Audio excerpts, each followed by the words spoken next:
Quer dizer então que o nosso Celcito Cardoso completa hoje 30 anos de Gazetinha? Então solta o som, DJ. Celso Cardoso, Cardoso Celso. Som mecatum. Parabéns, Celso. Que venham mais 30. Cardoso Celso. Cala a boca, Maradona. Caraca, se vocês me quebram. Muito bem. Poxa vida. Muito bem. Tava esperando isso não. Grande noite para você que é fã do Gazeta Esportiva. Pois é, estamos num dia muito especial para minha história. Hoje eu completo 30 anos de TV Gazeta. É muito louco, né? Você olhar para trás quando você está assinando um contrato cheio de sonhos e você perceber que você realizou todos esses sonhos e fica por tanto tempo no lugar. Vou falar muito não, que senão não vai ficar difícil. Primeiro eu não esperava essa homenagem aí. Bom, para você que acompanha o Gazeta Esportiva ficar ainda mais especial, eu conto com a audiência de todos vocês, todos os dias. Comigo hoje o Chico Lang. Boa noite, Chico. Boa noite, Celso. Um prazer enorme trabalhar com você esses 31 anos que eu tenho aqui. Verdade. Você tem 30 e eu tenho 31. Então a gente se conhece muito bem, passamos por bons e maus momentos, né? Nas nossas vidas pessoais, nas que é uma nossas vidas vida profissionais, né? Mas o importante é que estamos juntos, sempre estivemos juntos e lado a lado, um ajudando sempre o outro. Obrigado por você ser a pessoa que você é, um cara decente, honesto, o primeiro a chegar, o último a sair. O Celso tem qualidades espetaculares, né? Além de ser um grande narrador de futebol, né? O negócio do Celso era narrar futebol. Ele não quis, mas enfim, né? É uma escolha que ele teve. Mas todas as escolhas que ele teve foram de sucesso. Obrigado, então, parabéns Chico. a você. Muita generosidade nas suas palavras. Fala, Miller, boa noite. Boa noite, Celso. Boa noite, Chico. Desses 30 eu te entrevistei muitas vezes lá no campo, hein? É verdade. Parabéns, Celso, né? Por esses 30 anos. Como diz o judeu, na cultura judaica, aos 30 anos que é a idade da madurez. Então, você está no tempo da madurez. Um choque.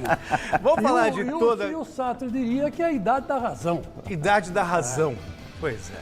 Vamos falar de toda a confusão que rolou lá em Porto Alegre com a vitória do Palmeiras. Tem também o São Paulo criando chances e passando pelo Inter no Morumbi. O Santos foi outro que venceu na rodada e se afastou da zona do rebaixamento. E será que o Corinthians completa a rodada perfeita dos paulistas e vence a Chapecoense, lanterninha do Brasileirão? Daqui a pouco a gente vai lá para Itaquera, conversar ao vivo com o Jonas Campos sobre esse jogo. Então vem com a gente no Gazeta Esportiva, que vai ser bom demais, logo depois dessas dicas. Passada a emoção da abertura, obrigado Thiagão, Felipe Leite, equipe. Vamos de bola rolando no Gazeta Esportiva de hoje. Vamos ver o que tem pra gente na enquete do dia. Se o Corinthians não vencer o Lanterna do Brasileirão em casa, será um vexame? Sim ou não? Entra no site gazetesportiva.com para deixar o seu voto. Você também pode usar o nosso QR Code que aparece aqui embaixo. Tem também a possibilidade de enviar um vídeo pelo WhatsApp de até 10 segundos. O telefone é o 11 DDD, claro, se você estiver fora da Grande São Paulo, 99479-1633. 99479-1633. E você pode ganhar a caneca maravilhosa do Gazeta Esportivo. Chico, eu tô de Michelo hoje. Olha então aqui, você mostra a caneca aqui. Aqui, ó, maravilhosa, muito boa. Que o senhor também tem agora. Eu tenho. Chorou e ganhou. E é de porcelana. Não é de plástico, não. O cara olha assim e fala, essa caneca é de plástico. Não é, não. Dá para você colocar... Dá para tomar coisas quentes. Dá. Esquentando até no micro-ondas. Agora, Chico, se não venceu a Chapecoense, será um vexame? Vai ser um vexame, Celso. Vai ser um vexame. Aliás, não só a Chapecoense, como os próximos 5 jogos que vai ter na Arena. Uau! O Corinthians tem que vencer todos, porque agora tem a presença da fiel torcida. E a fiel torcida, você sabe que empurra o time. E joga junto. É diferente dessas torcidas modinha, né, que só empurra o time quando o time está lá em cima. Acho que ele está te cutucando, viu, Miller? Não estou cutucando. Eu estou dizendo, o São Paulo é uma torcida modinha. O Miller sabe disso. Você viu daí que falei com o Miller sabe disso.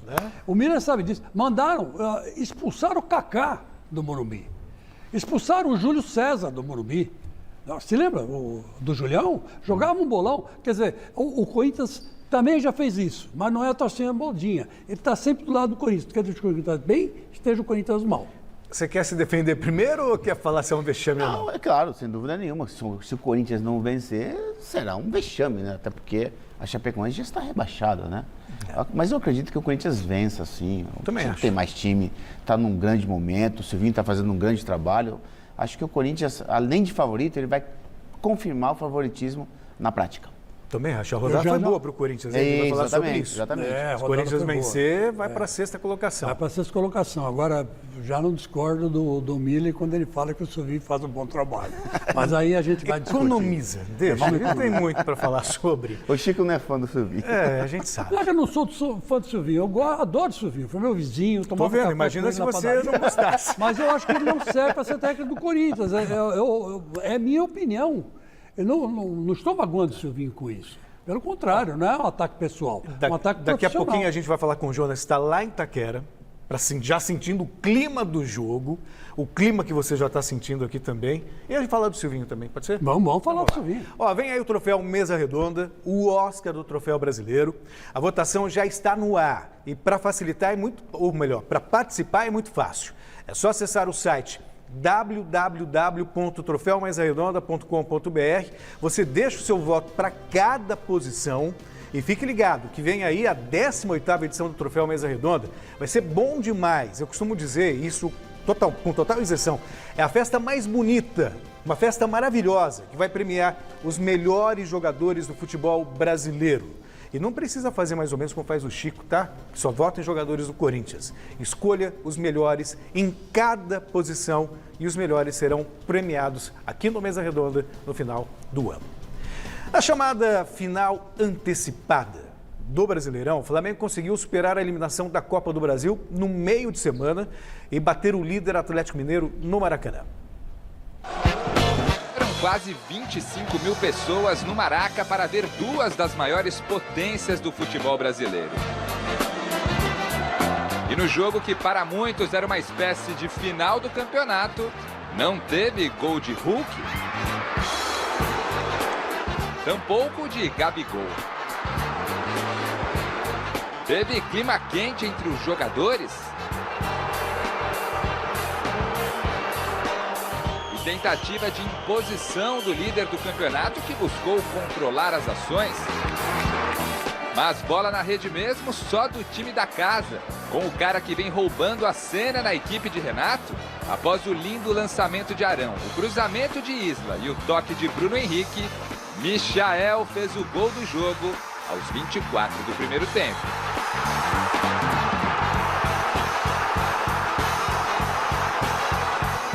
E aí a partida seguiu com o Galo tentando o empate e o Mengão buscando o checkmate. Guilherme Arana de cabeça carimbou o travessão de Diego Alves. O Atlético abafou.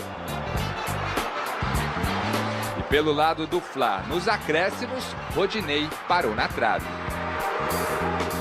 O jogo mais esperado da rodada e talvez do campeonato deu o Flamengo, que de maneira bem diferente daquele time de Jorge Jesus, venceu em casa tendo menos posse de bola e finalizações. 1-0 e palmas para eles, inclusive para o técnico atual. Festa no Maraca e uma vitória que traz um pouco de paz para a relação entre Renato Gaúcho e torcida. O treinador ganha tranquilidade e o Campeonato Brasileiro, pelo menos uma pitadinha de emoção. Nós nunca jogamos a toalha. Nunca jogamos. E nunca vamos jogar. Enquanto houver chances matemáticas, a gente vai correr atrás. Hoje, nós reduzimos 3 pontos do nosso maior adversário, que é o líder, que é o Atlético. E faltam muitas rodadas ainda. Eu já vi muita coisa acontecendo. Mesmo que você tivesse ganho, ainda teria um campeonato não tão duro, mas com a derrota tem um campeonato difícil, que são hoje 10 pontos e podem virar 4. Continuamos líder, sabendo que derrotas fazem parte da competição. Hoje era um jogo decisivo e nós perdemos um jogo decisivo, mas jogamos bem, na minha ótica. Jogou bem, mas não venceu. Significa que o Flamengo está na briga? Não, eu vou deixar o Miller falar primeiro, porque o Miller é que sabe das coisas. Ontem ele fez uma análise perfeita no meu modo de ver. Hoje não tem mano a mano, tá? Não vou nem. Hoje não tem mano a mano. Antes fizeram mano a mano vocês dois, né? Foram muito bem. Mas eu quero. Deixa o Miller falar, porque ele enxergou o jogo muito bem. Repete aí. Repete aí. Não, ontem eu comentei, né? Vocês estavam na mesa, né, a gente estava junto, que o Renato, como é um ex-jogador, ele detectou que os ex-jogadores Diego e Felipe Luiz, eles não têm mais a pegada de 10 anos atrás. E o time do Atlético Mineiro, o meio-campo, é molecada que tem pegada. Pegada na gira, né? Tem força e velocidade. O que ele fez? Ele equilibrou a pegada, né? Porque ele sabe que a qualidade o Flamengo tem para vencer uma partida. E foi o que aconteceu. Ramon na lateral esquerda, muito bom jogador. E no meio, Andreas com o Ilharão, que já está jogando há muito tempo, que tem uma saída de bola, né? Não só curta, mas a longa, né? Sim. Porque tem volante, o Celso, tipo o Gabriel do Corinthians. Isso tem saída curta. Ele não tem a longa. O Arão tem a curta e a longa. Tanto é que o gol resultou, né? Começou num passe do Arão para o Isla. Então, acho que o Flamengo está vivo, sim, na competição, claro, né? Tem uma pouca chance. Não há muita chance. Até porque o Atlético Mineiro só perdeu uma partida no Brasileiro. Ele tem muito equilíbrio no Campeonato Brasileiro, o Atlético Mineiro. O Atlético Mineiro, se ele perder, será realmente um grande vexame, porque nesse Campeonato Brasileiro... Né? Exatamente, 10 pontos, é muita coisa, Celso. Então, acho que por mais qualidade que o Flamengo tenha, o Chico, é difícil superar o Atlético. E eu acrescento uma coisa ao comentário do Miller, Celso, que você vai dar razão a mim. A posição que o Bruno Henrique jogou. Ele não jogou aberto pela ponta, ele jogou... Deixou o Michael para ele deixou o Michael pela ponta e botou o Bruno Henrique fazendo o pivô. Sim. Fazendo o pivô, que nem o Ivar fazia no Palmeiras. Tanto é verdade que o gol do Flamengo sai de uma jogada de pivô do Bruno Henrique. Ele sobe demais. Ele sobe demais, cabeceia, a bola sobra pro Michael e o Michael com uma frieza. O Miller sabe que fazer gol não é fácil, principalmente numa situação que está o Flamengo, estava todo mundo questionando o Flamengo, estava todo mundo querendo derrubar o Renato. Ele matou a bola, tranquilo, tocou no canto, a bola pegou na trave, foi um golaço. Sabe o que acontece, Celso? O Bruno Henrique, como ele é um jogador dinâmico, ele pode jogar tanto centralizado, quanto recuado e aberto. Essas três funções o Bruno Henrique sabe fazer. Tanto é que o gol do Michael, ele estava centralizado, ganhou de cabeça e caiu a bola no pé do Michael que fez o gol. Então, o Renato viu isso, ele disse, olha, eu não vou abrir mão do Michael que está iluminado, mas também não vou abrir mão do Bruno Henrique, que é o melhor jogador tirando o Rascaeta, e acho junto que com o Rascaeta. O mais importante, além de diminuir a diferença para o Atlético, é que dá uma acalmada no ambiente. Isso. Né? E outra, a gente sabe muito bem que o Corinthians e o Atlético, e o Flamengo nesse ponto, Chico, Celso, é igual. Por quê? A torcida, quando abraça o time, agora que liberou 100% de torcida, o time vai. O time do Corinthians, a torcida leva o time. A torcida do Flamengo empurra o time. Todo mundo sabe disso. Então, aquela atmosfera criada no Maracanã pela torcida, isso é um ponto positivo para o time. E outra coisa que eu vou dizer. Fala. E um detalhe importantíssimo. O Flamengo ressurgiu da cinza. Ressurgiu da cinza. Esse resultado levanta o Flamengo de novo, não só no Campeonato Brasileiro, mas também na Libertadores. Como também na Libertadores contra o Palmeiras. Então, que eu achei essa vitória do Palmeiras contra o Grêmio feita. Aí vai falar sobre isso também. Ele quer falar do Palmeiras, aí vai falar do Corinthians. Daqui a pouco nós vamos lá para Itaquera com o Jonas Campos, que acompanha a preparação do Corinthians para o jogo contra a Chapecoense. Então, fique ligado com a gente. Pela primeira vez na temporada, o Corinthians poderá contar com a capacidade máxima da Neoquímica Arena. O peso da Fiel será fundamental na sequência do campeonato. O Timão vai voltar a ter seu estádio totalmente aberto à fiel corintiano. Após pouco mais de 1 ano e 8 meses, enfim, a Casa Alvinegra vai estar liberada novamente para ser uma das principais armas do Corinthians contra seus adversários. Só quem já enfrentou o Timão com a arena lotada sabe o que isso representa. A última vez que a Fiel teve todo o estádio à disposição foi em fevereiro do ano passado. Na oportunidade, o Corinthians empatou com o Santo André por 1-1 pelo Campeonato Paulista. Vale lembrar que a Arena, de forma parcial, já recebeu público nos 2 últimos jogos da equipe. Detalhe, ao lado da Fiel, foram 2 vitórias seguidas, contra Bahia e Fluminense.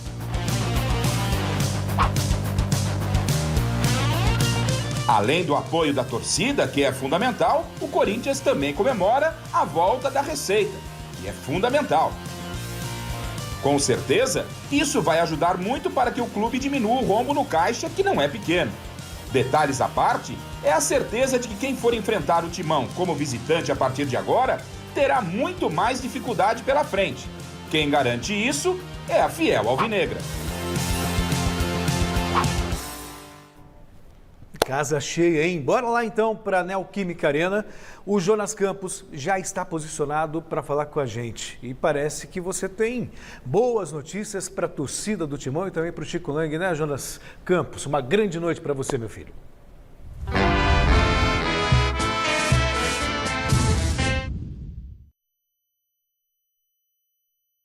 Pelos 30 anos de Gazeta, Celso, que bagagem, hein? Abração aí para o meu querido chefe de reportagem, Celso Cardoso, que tanto nos ensina. Boa noite para o Chico Lang, boa noite para o Miller, todo mundo ligado no nosso Gazeta Esportiva. Olha, conversei com o pessoal do estádio aqui na entrada, até ontem, 34 mil ingressos já vendidos. A expectativa é de que hoje pelo menos 40 mil torcedores estejam presentes nesse duelo do Timão contra a lanterninha do campeonato, Chapecoense, né? Chico Lang e todos eles, obviamente, esperam uma vitória com propriedade desse Corinthians, que vai vivendo uma rodada bastante favorável, porque todo mundo que está no bolo ali do Corinthians na tabela de classificação, né? Hoje brigando ali pelo G6 do campeonato, perdeu até aqui na rodada. Fortaleza perdeu, o Fluminense está um pouco abaixo, perdeu, o Internacional perdeu para o São Paulo. Então o Corinthians, se empatar ou se vencer hoje, automaticamente ultrapassa o Inter e volta à 6ª posição, volta a integrar o G6 do Campeonato Brasileiro. 2 boas notícias que antecedem esse jogo. Primeira delas envolvendo o volante colombiano Cantillo, que a tendência é que retorne à equipe titular nesta segunda-feira, né? O Gabriel foi utilizado no último jogo, o Cantillo deve retornar ao time e com uma motivação extra, virou papai na última sexta-feira, falou sobre essa emoção, né, na TV oficial do Corinthians e também sobre o duelo de logo mais contra a lanterninha Chapecoense. Fala aí, papai Cantillo. Bueno, creo que es una sensación única, un momento especial, muy feliz por el nacimiento de mi hijo y bueno, de nuevo entrenamiento para intentar ayudar al equipo. No sabemos el rival que vamos a enfrentar, difícil, rival que va a venir a intentar hacer su partido, a mostrar a sus jugadores porque seguramente ellos quieren buscar otras posibilidades, entonces va a ser muy complicado y nosotros tener paciencia en un juego que va a ser muy cerrado. A outra boa notícia, né? Tão esperada notícia envolvendo o garoto Gabriel Pereira. GP, 20 aninhos, a novela acabou e GP neste domingo renovou o contrato com o Corinthians até o fim de 2024. Ele fica uma multa rescisória milionária, 100 milhões de euros, né? Na cotação atual, mais ou menos 650 milhões de reais. O Corinthians tem 70% dos direitos econômicos desse jogador. Se o GP for vendido, o Corinthians até aceitou passar 5% desses direitos ao jogador, mas tudo muito bem resolvido. A novela acabou, o GP aceitou reduzir um pouquinho também o salário para permanecer. É um garoto, começa a ganhar sequência. Hoje, certamente, será titular, já que vem sendo uma peça essencial no sistema do Silvinho. E ele falou aliviado sobre esse final feliz na novela de renovação. Fala aí, garoto! Fala, Fiel. Tô passando aqui para deixar avisado vocês que eu renovei meu contrato. Estou muito feliz por esse feito. Como eu sempre disse, deixei bem claro que eu queria ficar no Corinthians. Agora é seguir focado para poder fazer o melhor para esse clube. Valeu, vai Corinthians! E é isso, gente. Daqui a pouco a gente volta ao vivo aqui da Neoquímica Arena, analisando a movimentação ainda bem tranquila neste momento, mas daqui a pouco, né, o público deve começar a chegar por aqui. 9h30 tem bola rolando, temos um tempo até essa partida. A Chape apenas uma vitória no Campeonato Brasileiro, então eu concordo com vocês. Se o Corinthians hoje não vencer a Chapecoense, podemos enquadrar ali como um vexame essa situação. Mas daqui a pouco eu volto com a provável escalação do Coringão, que terá novidade sim em relação ao último jogo. Celso, mais uma vez parabéns pelos 30 anos de tanta bagagem, tanta história na nossa querida Gazeta. Celso. Obrigado, Jonas. Daqui a pouquinho então, a gente volta a conversar sobre esse jogo do Corinthians e com as escalações, ou com a escalação do Corinthians, pelo menos. Tem Cantígio e tem GP. Vamos começar falando de GP. Claro, tem todo o barulho que faz parte de uma negociação, um reclama daqui, outro reclama de lá. No fim, acabou sendo bom para todo mundo, né? Olha, o Ivan Rocha, que jogou com o Miller no São Paulo, né? Era zagueiro. Até que era um bom zagueiro, né? Jogava bem. Depois virou lateral, não foi? Depois virou lateral. Era um cara habilidoso. Foi flexível. Ele usou de bom senso, porque não tinha cabimento vender o GP agora por 1,5 milhão de euros para a Europa. Não tinha. Quando ele sabe muito bem que se o GP ficar mais 1 ou 2 temporadas do Corinthians, ele vai ganhar confiança, vai se estabilizar e vai se transformar num dos melhores jogadores do futebol brasileiro. Hoje, se você pedir para mim, vota aí numa revelação do Campeonato Brasileiro. GP. Eu lembro do GP. Claro. Eu lembro do GP. Lembro também do Wesley. Não vou dizer para você que eu não vou lembrar do Wesley, vou lembrar também. Que o Wesley, na minha opinião, hoje é um dos melhores atacantes novos, né? Sim. Da nova geração do futebol brasileiro. E o GP no meio campo. O GP aí está numa posição em que o futebol brasileiro tem carência. E ele é um jogador que me lembra muito, sabe quem, Celso? Ele me lembra muito o Alex. O Alex, que era do Internacional e veio para o Corinthians. Ele tem aquela pegada do Alex, porque ele não só arma a jogada e faz gols, como também ele volta para marcar no meio campo. Ele sabe fazer isso. E desde criancinha, o Alex teve que aprender a fazer isso. E já não tinha tanto fôlego quando foi bicampeão do mundo pelo Corinthians, né? Ele mesmo uma vez confessou para mim que não aguentava fazer o que o Tite pedia. Então, por isso mesmo que ele se mandou, voltou, saiu do Corinthians, pediu para sair. Então, mas o GP não, o GP tem essa característica. Então, eu acho que o GP foi, sim, um bom negócio para o Corinthians e um bom negócio para o GP. Uma joia que pode dar fruto agora, render para o time e, de repente, uma futura negociação, né, Miller? Sem dúvida nenhuma, Celso. Parabenizar o Duílio, né, que renovou o contrato do GP. Como o Chico falou, é a revelação do Campeonato Brasileiro. E tem um detalhe, Celso, só que eu queria destacar no GP, é o seguinte: poucos atacantes no futebol brasileiro, poucos, mas bem poucos mesmo, têm a objetividade que ele tem do mano a mano e driblar. Você pode ver que quase nenhum atacante gosta ou vai para cima do lateral. Michael faz muito bem isso, o GP faz. Quando o GP individualiza a sua jogada ali perto do gol do adversário, sempre é perigo para o adversário. Por quê? Porque ele tem velocidade e habilidade. E se a expectativa é um time fechado, é para quebrar a linha. E falando em time fechado, o Cantígio a gente viu também, ele previu isso, a presença do Cantígio também é importante no sentido de fazer o passe em profundidade. Aquele passe que eu te falei. Que o Gabriel não consegue. O Gabriel não tem esse passe longo, o Cantígio tem, porque ele é um jogador técnico, inteligente.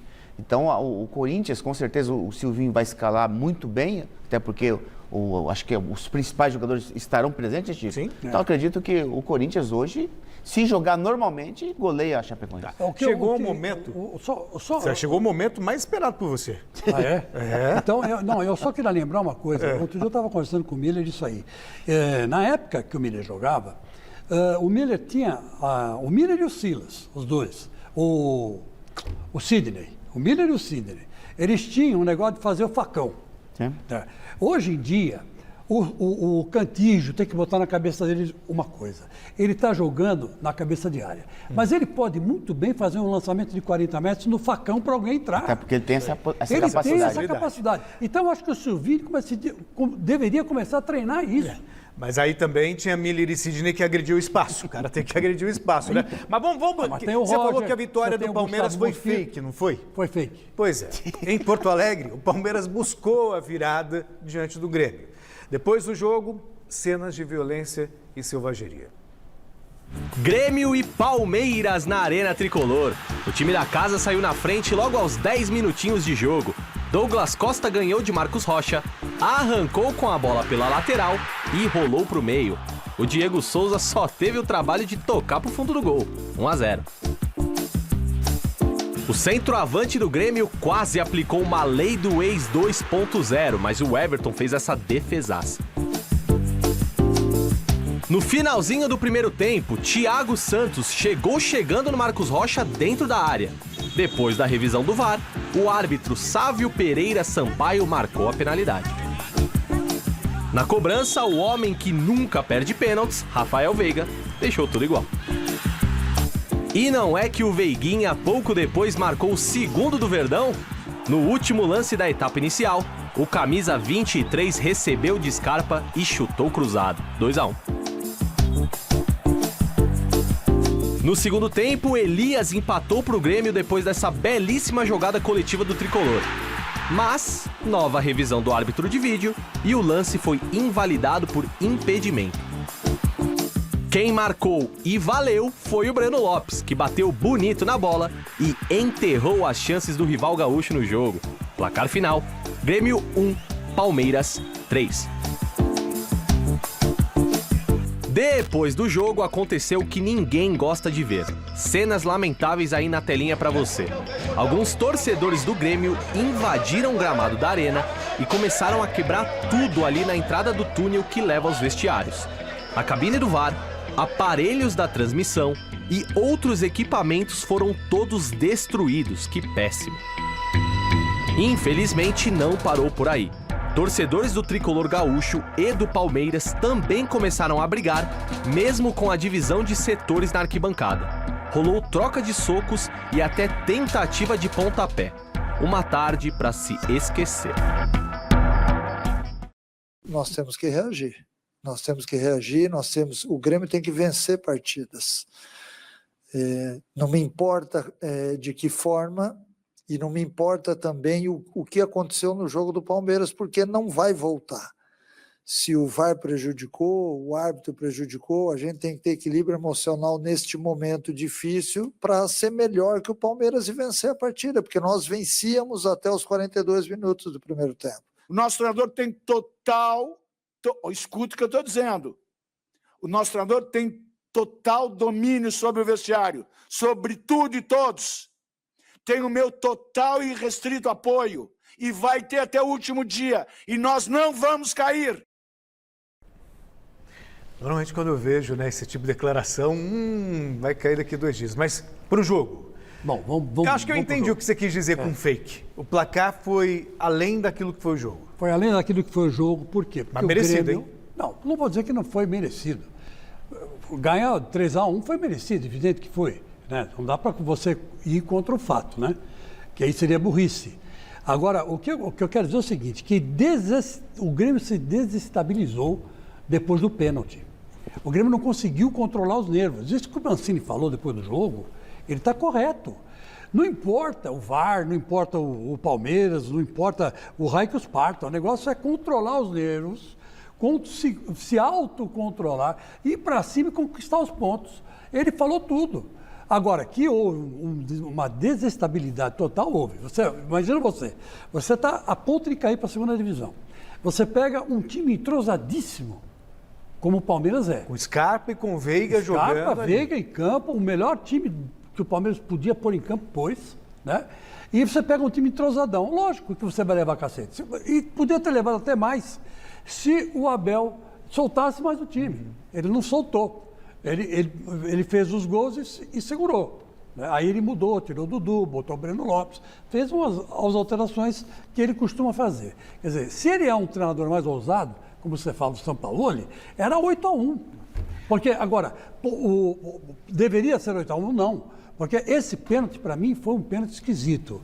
Até agora, vocês ontem disseram para mim foi burrice, desculpa. Que foi pênalti, não gosto de usar esse termo, mas o Thiago Santos foi juvenil. O segundo, o gol de empate para mim foi perfeitamente válido e o VAR realmente interferiu. Agora, saindo do jogo e indo para o campo, não pode torcida invadir campo para quebrar VAR, gente. O VAR é uma televisão, cara. O que é uma televisão? Não é a TV que anulou o gol. Quem anulou foram os caras que estavam atrás da televisão e pedindo para o juiz conferir. Então quer dizer que não adianta nada quebrar a máquina. Então, aí me lembrou aquela bela piada, né? O cara chegou em casa, pegou a mulher no sofá com o vizinho. Né? Aí, ele não teve dúvida. Ele vendeu o sofá. É que ele não queria que o sofá trouxesse lembranças ruins. Vai lá. Então, mas é o que a torcida do Grêmio fez com o VAR. Não adianta nada quebrar o VAR. Ó, agora, só pra gente não perder de vista isso, ele falou do Flamengo sonhando com o título. Palmeiras é o vice-líder. Sim. Dá pra acreditar que o Palmeiras briga pelo título?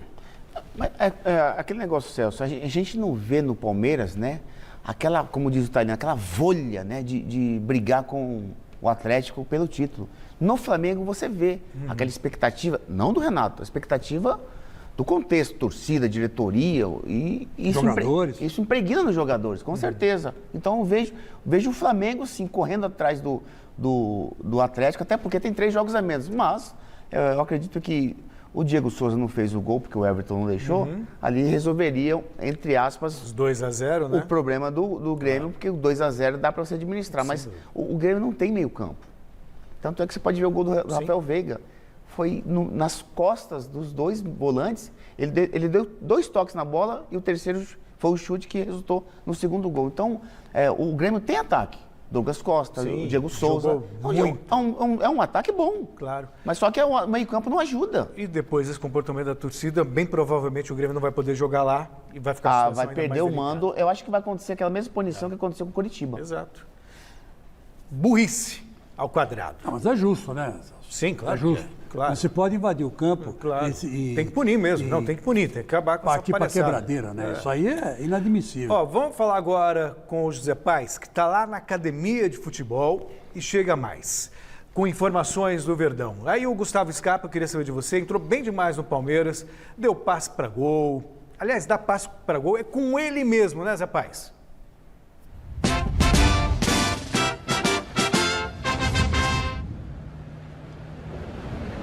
É isso, Celso. Grande noite para você, grande noite para todo mundo que está acompanhando aí o nosso Super Gazeta Esportiva. Primeiro, parabéns, Celcito, pelos 30 anos de TV Gazeta. Uma honra muito grande trabalhar contigo, aprender contigo todo dia. Que venham mais 30 anos por aí, hein? Bora falar desse Verdão, então, que ganhou por 3-1 do Grêmio lá no sul do país. Que jogo do Gustavo Scarpa. Como você bem disse, recebeu a oportunidade como titular do técnico Abel Ferreira, deu assistência para um dos gols do Rafael Veiga, botou uma bola na trave, jogou demais e está com números impressionantes no Campeonato Brasileiro de 2021, camisa 14 do Verdão. Então, tela na tela para a gente conferir aí os números de Gustavo Scarpa no Campeonato Brasileiro nesta temporada.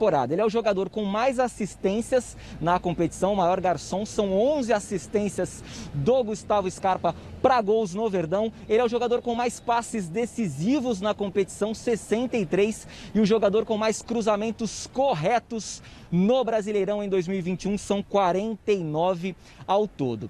E o técnico Abel Ferreira, depois dessa 4ª vitória consecutiva do Palmeiras no Campeonato Brasileiro, aliás, Abelito, viu, Celso, que foi indicado aí o prêmio de melhor treinador da temporada pela Federação Internacional de História e Estatística do Futebol. O Abelito no pós-jogo, como o Verdão tá bem demais no Campeonato Brasileiro, com 52 pontos, está a 7 do líder Atlético Mineiro, muita gente já se questionando aí, será que dá para buscar esse título? Mas o Abel tá indo passinho por passinho, viu, Celso? Fala, Abel Ferreira. Eu já vos falei, é jogo a jogo, queremos cada jogo somar os 3 pontos. Era essa a nossa vontade, era essa a nossa missão hoje.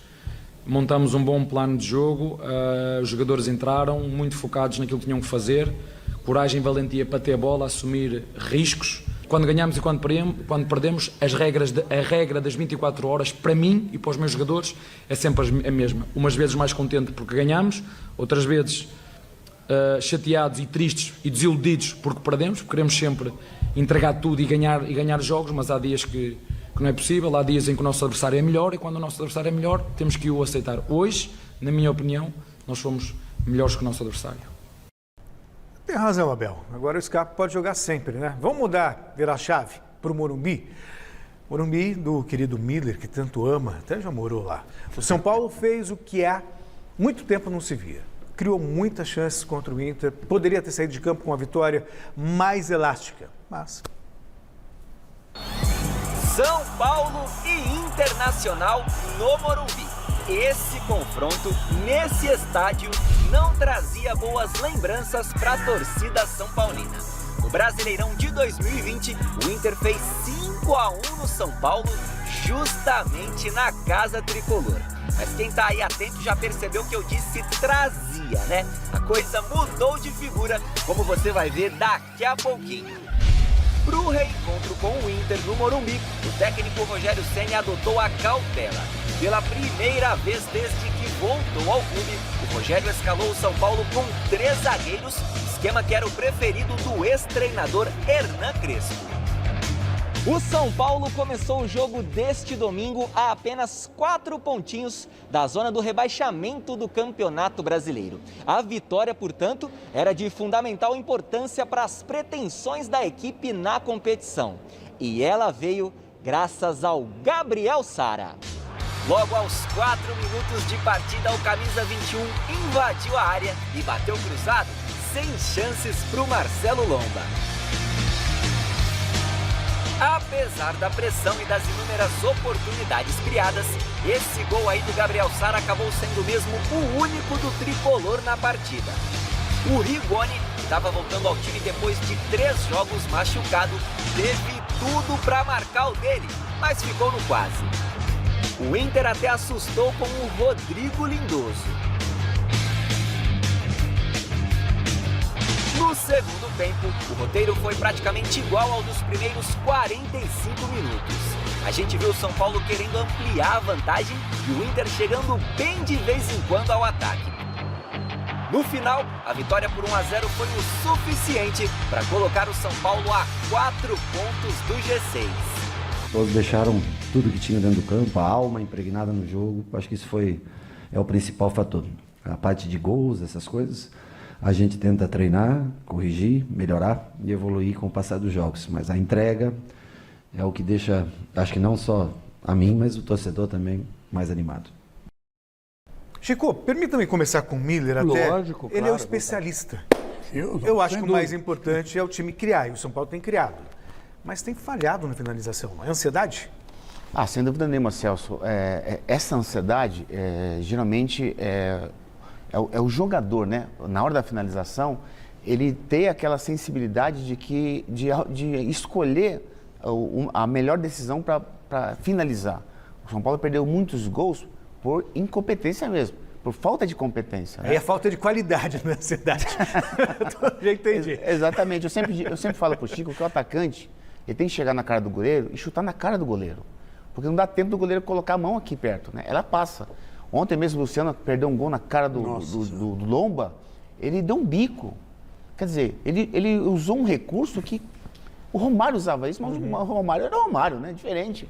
Então, acho que o São Paulo ontem, o positivo, o Celso, é que criou bastante, o time jogou bem, a molecada, Gabriel Sara, Igor Gomes e Reinaldo, eles foram determinantes para a vitória, né? O Reinaldo de novo, as principais jogadas sempre pelo Reinaldo. Então acho que, apesar do desfalque do Caleri, mas o São Paulo conseguiu, independente da fragilidade do adversário, o time do Inter é ruim, ainda mais desfalcado, pior ainda. Mas o São Paulo não tomou conhecimento e conseguiu vencer, e vencer jogando bem, isso que foi importante. E eu falando com o Chico aqui, né, Chico? A torcida do São Paulo gritando, fazendo festa. Eu falei, Chico, é carência. É carência. Claro. Não é não, Chico? É carência e nós até chegamos à conclusão que a carência às vezes gera violência, que é o caso da torcida do Grêmio, né? Carente por pontos, carente Aquilo é frustração mesmo. É frustração, carência, né? O cara não sabe lidar bem com a frustração e quebra tudo. Quebra tudo, mas existe essa possibilidade. Sim, exatamente. Agora, a de São Paulo não, a de São Paulo torceu. Agora, que o São Paulo evoluiu, olhos vistos depois que o Rogério Ceni assumiu, o Rogério Ceni tem 2 vitórias, uma derrota e um empate. Quer dizer, eu não sou bom de matemática, mas ele está com muito mais por positivo que por negativo. Sim. Ou seja, dá para esquecer rebaixamento e focar em Libertadores. Sim. Agora eu acho que o São Paulo... 7 pontos, né? Acima, pode esquecer. Né? Longe é para olhar para cima, não pode esquecer para baixo. Mas é que tá, né? Você vê o time do Inter ontem, você não tinha um ataque rápido, não tinha o Patrick que dá trabalho pelo lado esquerdo. Então aí... o Tyson, né? Aí o 3 zagueiros não compromete. Sim. Porque não é exigido. Claro. Agora, quando tem 2 jogadores abertos no ataque adversário, Aí é um problema jogar com 3 zagueiros. Vamos Agora falar você mais pega do aí, São ó, só uma coisinha. Você pega o Inter que jogou contra o Corinthians e pega o Inter que jogou contra o São Paulo. Sim. Se esse Inter que jogou contra o São Paulo pegasse o Corinthians, ia de 5. Ia de 5. Chico, esquece. Ia Para de trás, esquece. Ó, vamos para Barra Funda falar mais do São Paulo. O Zé Pais, ele é ligeiro, já deixou o Palmeiras, já foi para o São Paulo e vai nos contar o que o Rogério Ceni pensa sobre os reforços para o Tricolor nesse momento. Manda para o ar, Zé.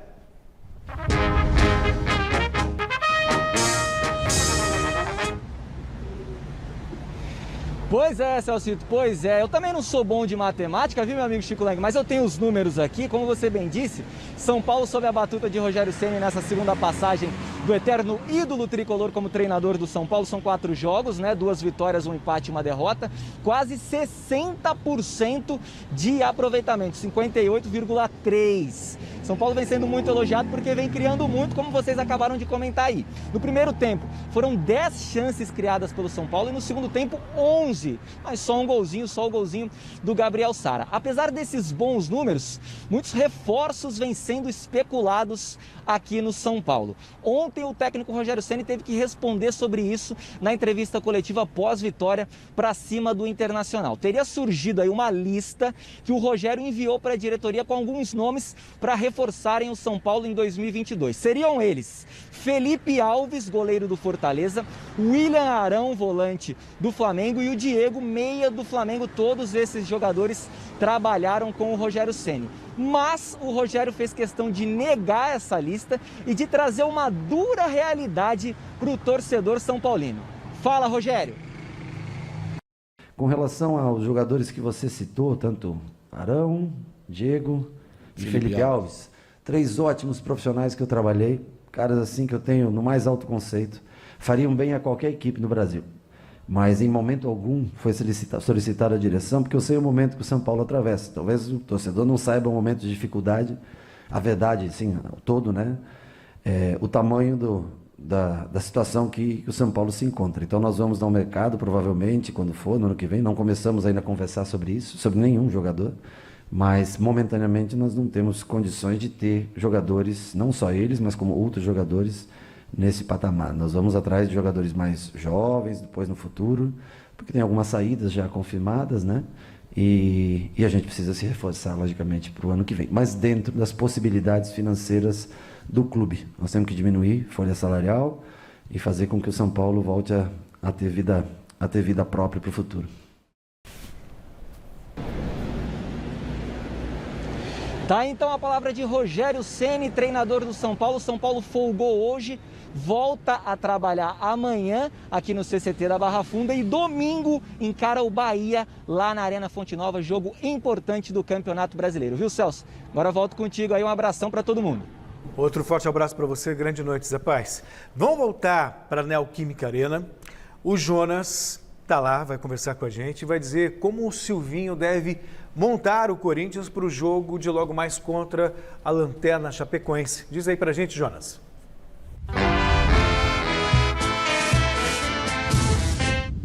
Pois é, Celso, e é um jogo importante para o Corinthians, né? Eu volto a dizer, não só para evitar um vexame, já que a Chape tem apenas uma vitória nesse Campeonato Brasileiro, e verdade seja dita, a obrigação do Corinthians vencer a Chape aqui na Arena hoje, com 100% da capacidade do público liberada, casa cheia, como eu disse, quase 40 mil torcedores, talvez até mais, a gente aguarda, né? A contagem aí do público, que será divulgada no decorrer da partida.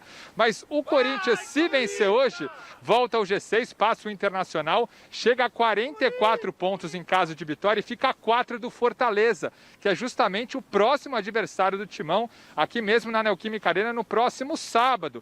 Então seria importante uma vitória hoje, justamente para ir para esse duelo contra o Fortaleza, podendo encostar ainda mais na equipe do Fortaleza, que também faz uma grande campanha nesse Brasileirão. Provável Corinthians de hoje, vamos colocar na tela, o Cássio está fora por suspensão, Timão deve ir a campo com o Matheus Donelli, Fagner, João Vitor retornando, esse, né, de suspensão, Gil, e o Fábio Santos, meio campo com Cantilho, Juliano e o Renato Augusto, garoto GP de contrato renovado, Mosquito e Roger Guedes. A gente escalou aí o Mosquito, mas o Watson pode pintar por ali. O próprio Vitinho, que foi opção contra o Internacional também. O próprio Jô pode entrar na referência com o Roger Guedes sendo deslocado para o lado esquerdo do ataque. O Silvinho tem algumas opções. Inclusive contra o Internacional, ele até testou o Renato Augusto ali jogando como falso 9.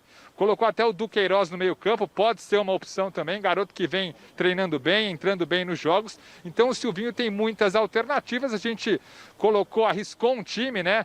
Provável para enfrentar hoje a Chapecoense, mas o técnico Silvinho tem alternativas tanto para o início quanto para o decorrer da partida, lembrando que o William ainda segue no departamento médico fora de combate. Celso.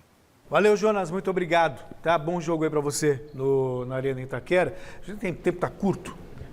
Alguma suspeita de que o Corinthians não vença a Chapecoense? Vence ou não? Então, o Corinthians é craque em tropeçar em equipes pequenas. Tipo Chapecoense, né? Que já estão jogaram a toalha, já estão fora do campeonato. O Corinthians é muito caprichoso nesse sentido. Mas eu acho que tendo em campo o Renato Augusto, a coisa muda um pouco de figura, porque o Renato Augusto, ele é um líder, né, de campo. E ele está comandando o Corinthians nesses últimos tempos. Agora, se ele jogar de 9 é um desperdício, né? Também tá acho. Louco, né? Não. Vence, Mineiro. Vence o Corinthians, para mim 3-0. Mas Renato Augusto de 9 não, né? Não, absolutamente. Ó, já estamos no mês da final da Libertadores. É isso mesmo, final de novembro é a Libertadores. Daqui 26 dias, para ser mais exato, teremos Palmeiras e Flamengo valendo o título das Américas.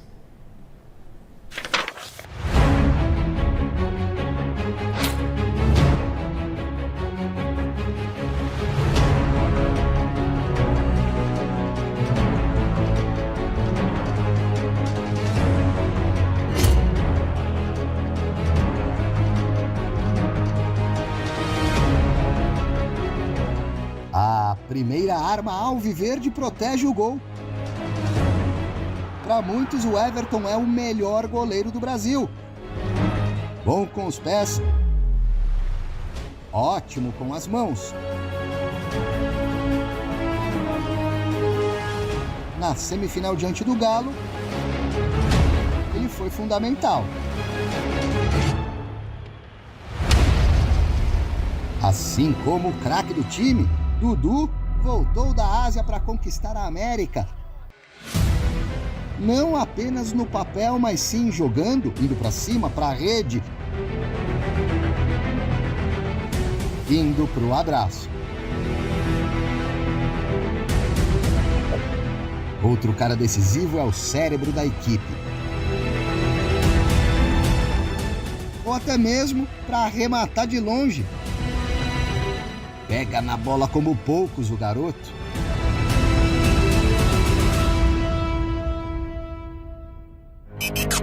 O Flamengo tem um belo leque de opções do meio para frente. Arrascaeta é peça-chave, pensa o jogo e executa com maestria. Se tiver 100% recuperado da lesão, pode deitar e rolar. Jogando em casa ainda no Uruguai, já viu, né?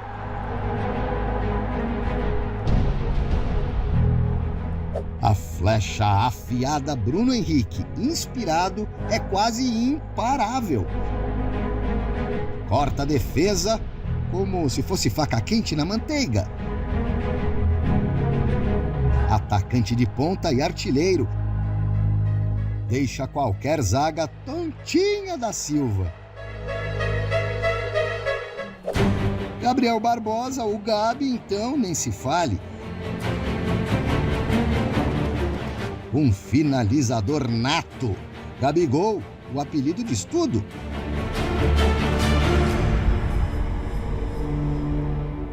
E é predestinado, hein? Lembra do que ele fez com o River na final de 2019, no apagar das luzes?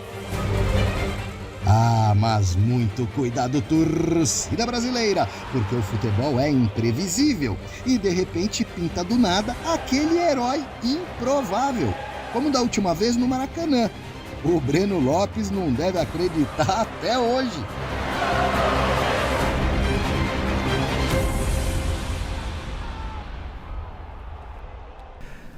Recados pelo WhatsApp. Pode rodar. Boa noite, Celção, Miller, só alegria, Chico, o Corinthians se perder é vexame, um abraço, vai Palmeiras, quero a caneca. Boa noite, Celso, Miller, Chico, eu acho sim que é um vexame e eu acho que o Corinthians tem a obrigação de vencer pelo elenco que tem e se ele quiser ainda almejar algo no campeonato. Abraço. Boa tarde, mesa redonda, Celso, Miller, Chicão. Aqui é o Barreto de Diadema. Eu acho que o Corinthians vai perder hoje, final de carreira, hein? Vai ser lamentável. Grande abraço a todos. E já que o povo tem voz, resultado da enquete. Se o Corinthians não vencer o Lanterna do Brasileirão em casa, será um vexame? E a maioria respondeu que sim. 85% dos votos estão todos com o Miller, com o Chico. Obrigado, Miller. Obrigado, Chico. A esmagadora maioria. Boa noite, bom feriado. Amanhã tem mais Gazeta Esportiva. Eu estou te esperando, hein? Michele Janela está de folga, então vem com a gente. Fica agora com o Jornal da Gazeta. Até amanhã.